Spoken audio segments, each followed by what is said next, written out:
Pinupuri ka namin, O Diyos, Ama, Anak, at Espiritu Santo.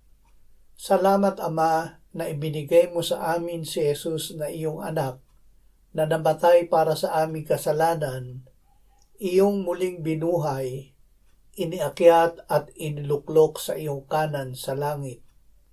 Salamat na ibinigay mo sa amin ang iyong banal na Espiritu at sa pamamagitan niya ay ibinuhos mo ang iyong pag-ibig sa aming puso.